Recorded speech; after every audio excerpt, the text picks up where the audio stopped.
Hey, everybody's been talking about do they have casinos in Saudi Arabia? There's a segue for you. Let's pick this tempo up. What the fuck has everybody gone just completely nuts about Saudi Arabia for, in your opinion? Why the controversy about them running a show there? Well, yeah, because here's the thing. You are assuming somehow that the WWE has the same amount of pull in Saudi Arabia that Sputnik Monroe had at the Ellis Auditorium in Memphis. There's no chance that the WWE is going to influence. Now, believe me, I'm not going to take up for the people in Saudi Arabia. We'll get to those cretins in a fucking second. However, there's no chance that the WWE was going to change any of Saudi Arabia's laws or customs. As I learn more about it, that's obvious. And so if they were going to do the deal, then they had to do the deal. And as I believe Dave Shearer on PW Insider pointed out, a piece he wrote, it's not illegal to do business with them because they're supposed to be our fucking allies. They're just a fucking backwards ass bunch of fucking people that we'll get to in a minute. But some people were saying, well, the WWE should have held out for, no, they just say piss off and fuck you. Then some people, and there's more to this, may have said, well, they shouldn't have taken the money. Well, that's a judgment call. But since they're in business and it's not anything illegal. And it's stupid money. And it's ridiculous money. What I said on Dinner with the King when I was on Jerry Lawler's show last week, they should just put every woman down on the roster down for a big old fat payoff and say, here, Merry Christmas from these Saudi Arabia fucks that fuck your people around. That would, but I can understand why people are upset the more I've heard about this whole Saudi Arabian thing, because I didn't specifically know that they did shit like this in this country. I just assumed, based on the fact that every country in that part of the world is very overly religious. My friends, the Muslims, they know how I feel. I think all religion is stupid, but they maybe get the prize because they take theirs so much more seriously than everybody else does. They're to the real serious, right? When you have these countries that are ruled by not only, whether it be a despot or a dictator or a president for life or a democratically adopted, whatever the fuck, as long as you have one of these countries whose primary deal is we have to please God first and this religion of ours is all consuming, you're going to have a bunch of screwy shit going on. And that women just got the right to drive. The right to drive 3 years ago or whatever. What the fuck, you fucking idiot Saudi Arabian men? You've been doing your own fucking errands and going to the grocery for yourself for the past fucking 5,000 years? Jesus Christ. So anyway, I don't fault the WWE for doing it because it's stupid money. They didn't have pull to change anything. It was something that the government wanted or whatever. I think, though, that everybody on the show should have had the right to say whether they wanted to go or not with no heat, because when they were going to do TV one time, the WWF in 1997 in Germany and Kuwait, and that Germany show was the one they ended up taping part of that horribly rated show that was so bad that Vince McMahon went insane and gave Russo the chance to actually be in a business. That show that was so bad, the worst of all time. But they were going to do TV also in Kuwait. And I told Bruce Pritchard, I said, hey, is it a deal breaker? I go to this thing. I said, I got to know because I got to re-sign the lease on the house I'm renting here upcoming. And he went back and he came back and said, no, it's not a deal breaker. You can stay here. We've got people who can cover it. Because I wasn't going to fucking go to Kuwait. I lived to be 53 years old before they even got me to fucking England. Right? So part of it is the trip in the death tube. And part of the same reason I wasn't going to go to Israel when World Class was big in Israel. Because we have a lot of stupid customs here, obviously, and people are looking at us more and more now that we have these, like the guns, the whole gun thing. And Dave Shearer made this point too. People around the world think that we're fucking insane for some of our customs, such as the gun thing and the fact that we've got a fucking complete lunatic in the White House. But I'm sorry, as we mentioned weeks back with the Korean dog eating people, some people's cultures can go fuck themselves, in my opinion. And I'm not going. You already stand just here in this country where I can speak the language, where I'm supposedly guaranteed certain rights and privileges. I can still be shot. I can still be fucking detained and seized, apparently, with what the police do for very little reason.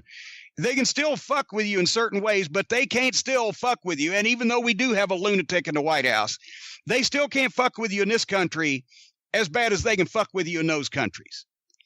In Saudi Arabia, for all liquor is outlawed, which, okay, fine. I can go however long I need to without having a drink. That's not a big deal for me. However, like if you're caught with like liquor or drugs, which would include marijuana, we're not talking a fucking, heroin smuggler here.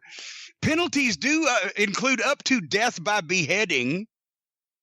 What? Seriously, they're beheading people over there still, and for nonviolent drug charges, and apparently also sucking the wrong dick. Or if you have a dick and you suck one, you could be beheaded. That's the wrong kind of head.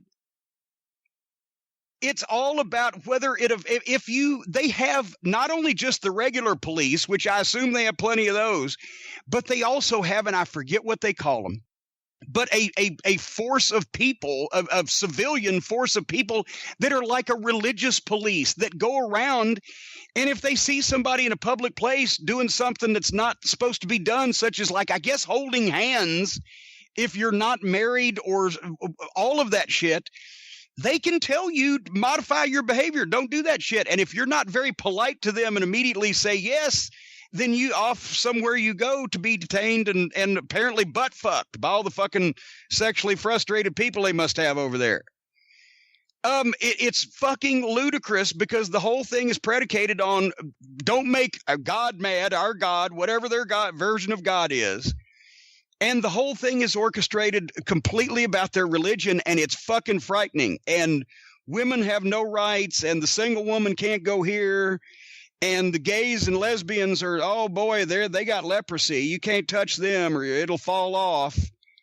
And it's just fucking, so I don't want to go to any countries anywhere, not only because of the trip in the death tube over an ocean, but where that they are that fucking far ass backwards up their own ass that they can just modify your behavior for you when you're just walking around minding your own business, not doing anything that normal folks in 21st century should have a problem with.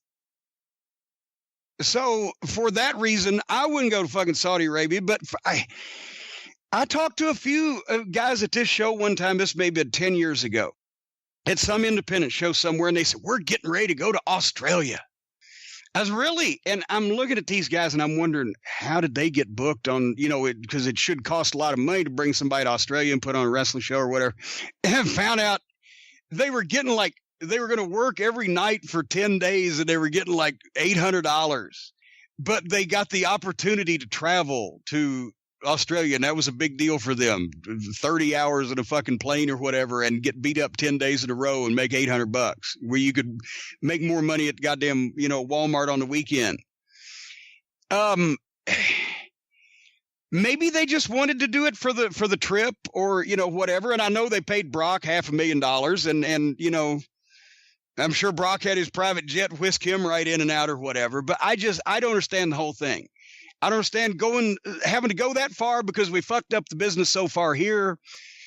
If you're going to take the money, then I don't understand why anybody thought that they could change anything or make any demands. Making demands in that part of the world doesn't turn out well either.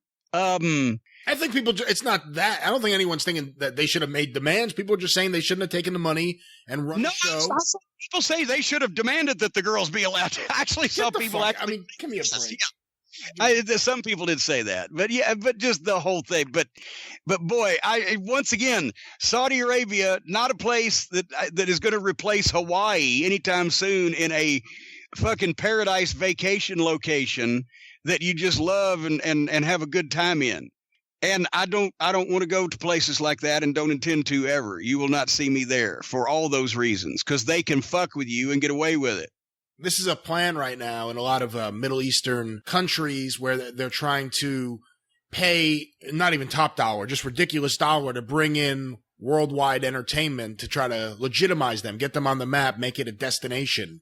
Why do they want to bring in worldwide entertainment, get people whipped up to drink and fuck and take some drugs and then cut their fucking heads and dicks off when they do it?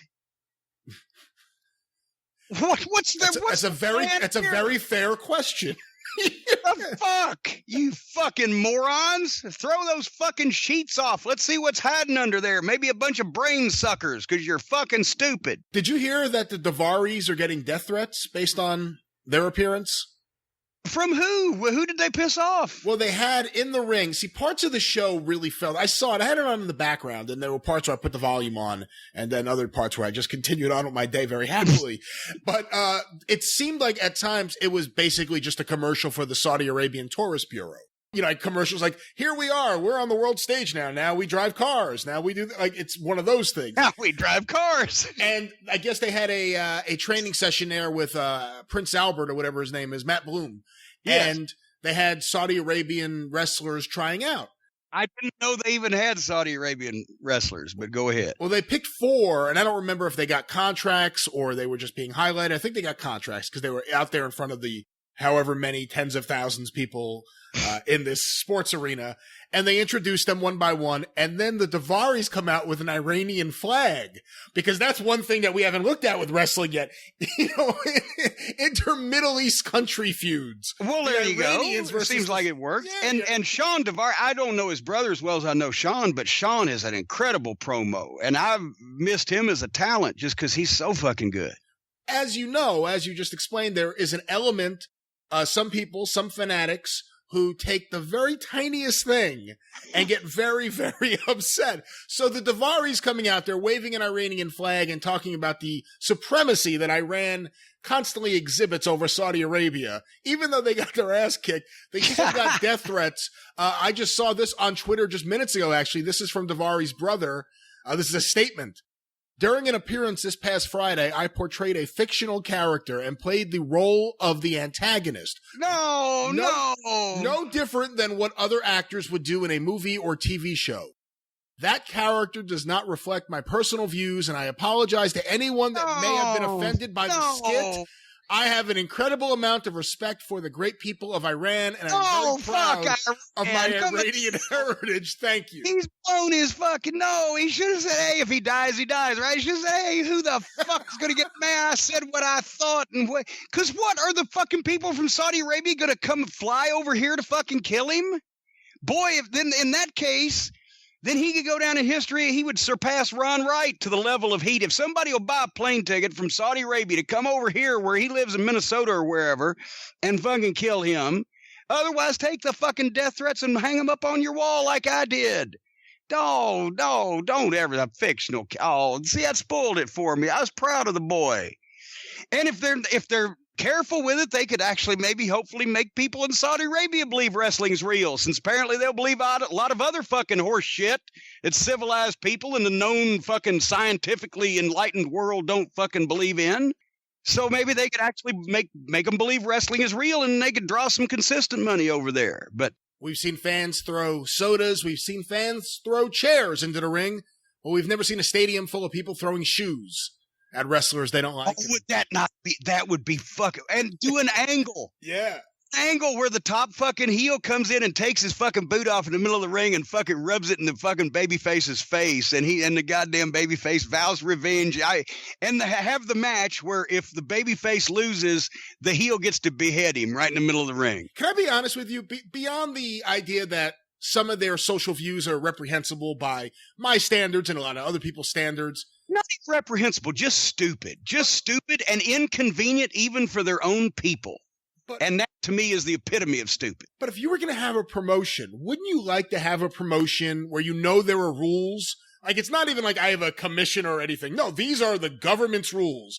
And you can kind of play with those, like this example with the shoe. If you know those people, to throw a shoe at someone is the ultimate sign of disrespect, and then you use that in an angle, it'd be so much fun to like book with the constraints of a different culture.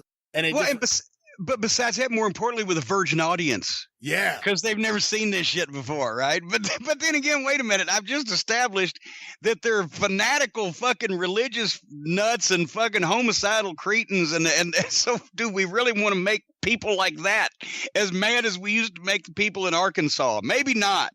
The booker was dragged through the streets today because he did an angle where the heel won.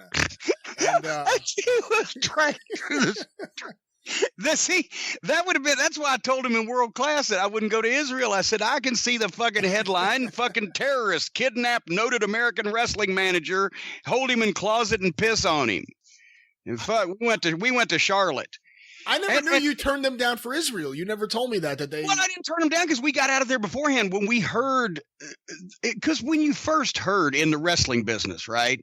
We're the number one TV show in Israel. I'm like, oh, yeah, fucking right. When then I found out they were apparently becoming, and then the number one show in Israel, and they said, we're going to be touring over there. And about the time we heard they were going to be touring, and we got our Texas Stadium payoff, and we called Jimmy Crockett back, and we had to go. And so they toured that fall, and they said they had an armed guard from the army, the Israeli army or whatever, with a machine gun outside each one of the boys' hotel room doors at night. That would have made me feel safe. Fuck. But we lost out on those pictures of you and the Express at the Wailing Wall, at the Dead Sea. I get mad enough to fucking chew nails at the Wheeling Island Casino. You think I'm going to one of these goddamn...